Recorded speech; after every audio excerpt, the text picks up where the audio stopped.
Hey guys, Jules here with another reasoning session for you, and today we're covering a passage from the Oracles of Zekaryah. Come now and let us reason together. Come now, we can talk it over. Now, Zekaryah, or Zechariah in the English, was one of the last prophets of the ancient Hebrew tradition. Literally, after the exile, after they went back and were reinstituted by the Persian king as a satrapy of the Persian Empire. We won't really talk about that in this video, because what I really want to talk about is how Zechariah was actually informed by source, why everything went wrong in the first place, and the people that he brought his message to could actually turn the whole situation around. So I'm going to begin at verse 2 of the first chapter here.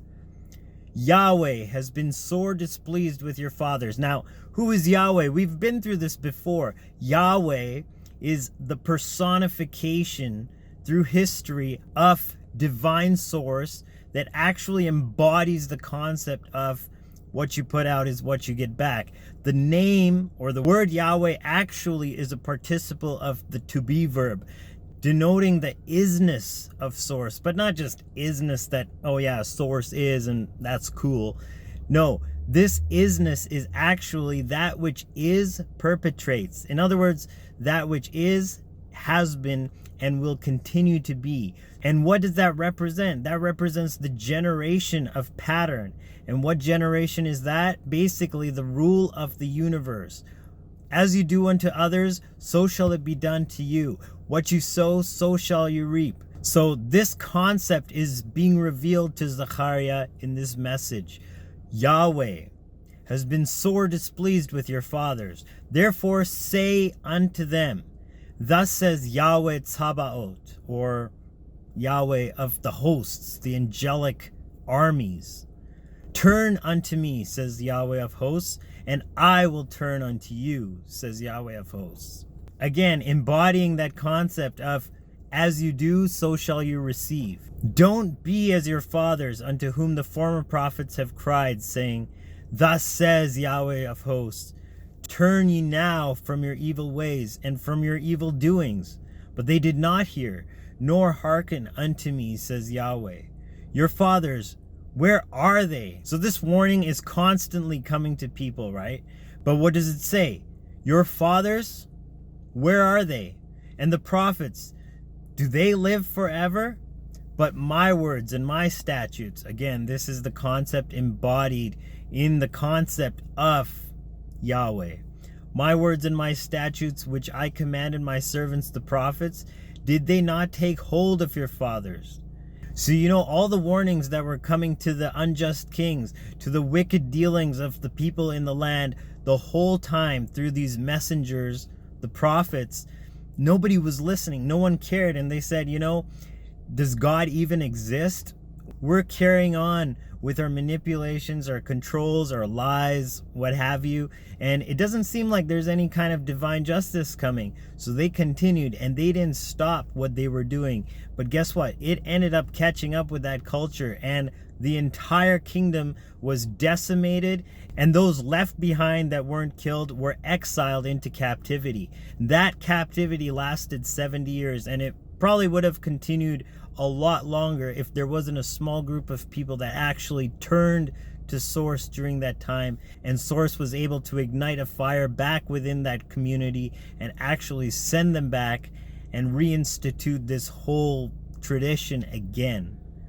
So they returned, continuing on in verse 6, and said, like Yahweh of hosts thought to do unto us, according to our ways and according to our doings, so has he dealt with us. And this is further exemplified in chapter 8 in verse 11, where he says, but now I will not be unto the residue of this people as in the former days, says Yahweh of hosts.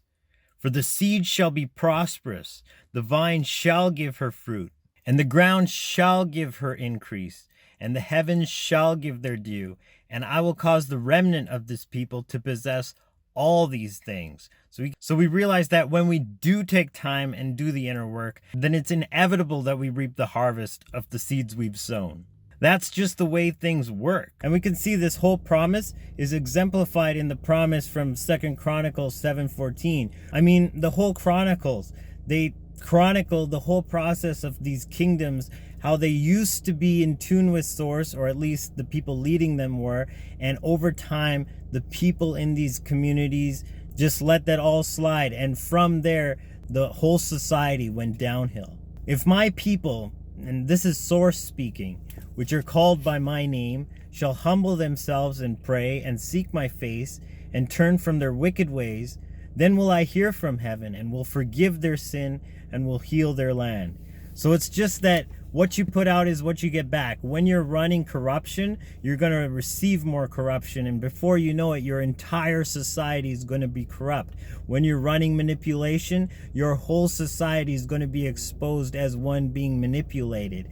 And that goes for every single situation. So let's just wake up and see what Source is telling us and really tap into Source, because once we do, Source is going to funnel that life energy, that rejuvenation, and literally resurrect the society that has been decimated, that is falling apart before our eyes, and that we know we're capable and we deserve something better, but we just can't access it because we've denied our own self those seeds. But once we plant those seeds in the fertile ground of Source itself, man, the garden's going to sprout, and we are going to see a harvest worthy of who we know we've always been all along.